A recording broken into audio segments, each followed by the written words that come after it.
So this is one of our tap routines that we're doing in class this year. I don't own the song or have any copyright to it or ownership of it, but I just picked it because I thought it was a fun one. It's called Shine by Aswad, A-S-W-A-D. We've been doing it quite a while, so a lot of the boys and girls know it. You can do it in soft shoes. It doesn't have to be tap shoes, but I'm going to do it in tap shoes for this one. I'm not going to break down the steps because you'll be able to see even in this video that they're quite easy to follow, quite repetitive, etc. on the chorus. So I just hope you have fun and join in either in your tap shoes or your socks or your bare feet and smile and sing along, because again the lyrics are quite easy. So Shine by Aswad, and I hope you enjoy it. I'm just going to start to play it on my stereo. So on this one we just start with our back to the audience, and it doesn't really matter which way you turn, but in class my boys and girls turn by their right shoulder. So a little trick that I taught them is if you are in position, and especially if it was an opening number and the curtains were about to open and you can't remember which way you're supposed to be turning with the group, in case you take a little blank, you can make a fist with one hand and keep the other hand free, the fingers free. The audience are not really going to notice. It's a little kind of secret code to yourself. So for instance, if I have my back to the audience and I need to turn this way, I'd make a very loose fist on this hand and I'd leave that other hand free, and that just reminds me that's the way I have to go. Otherwise, if you're quite new to dance or you are very nervous or get a lot of stage fright and you have both hands and the music starts, you might be inclined to turn this way, and then maybe you will stand out, because if there's 30 people on the stage and 29 people are all going that way and you've taken a bit of a fright and you've gone that way. So, come up with your own little secret codes, whether it's crossing your fingers or your thumb and your baby finger if your teacher won't let you make a fist, or wants things to be a little bit more coordinated and looking the same, and they're quite adamant that you have your hands stretched out or whatever, softening one thumb or one finger, maybe nobody else is going to notice that, but it does help your brain because the adrenaline and everything gets going. So that was just a little helpful hint, I hope. So because we're starting with our back to the audience, or my back to the camera, and I want to turn by my right shoulder, I'm going to close my fist the minute the music starts. I'm going to turn and then just keep it light on the feet. I'll come in a little bit closer during the routine so that you can see some of the steps, and I'll move back so that you can see my full body and maybe what my arms are doing. So it's only a quick routine, a couple of minutes long, and again you can do this in your bare feet, socks, whatever, but have fun and enjoy it. So I'm going to start this song.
it. So again, rewind and replay as many times as you like.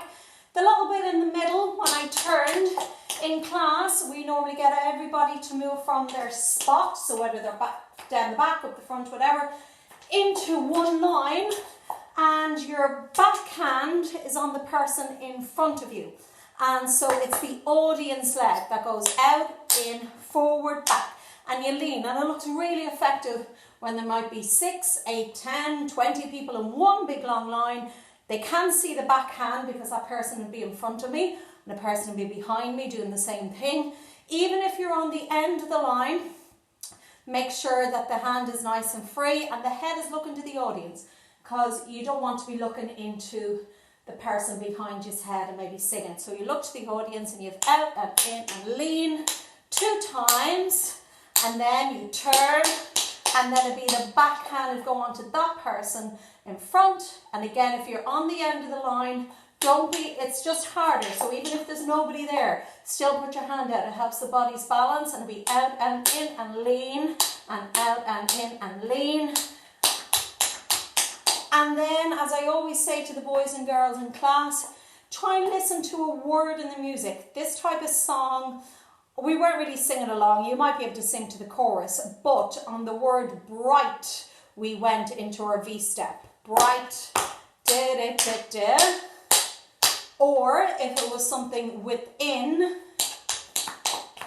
so it could be within, bottom, so that you know that that word is coming. And that kind of rule applies for every dance routine that you do. If you kind of can know the lyrics to go along, it makes it easier that you're going shine, shining so bright, you know, whatever the word might be, that's when the hand has to go up. So I hope you had fun. Replay it, and remember, you don't have to do this song or any of the songs in tap shoes. You can do them in normal shoes or even in your bare feet. Take care, everybody. Bye.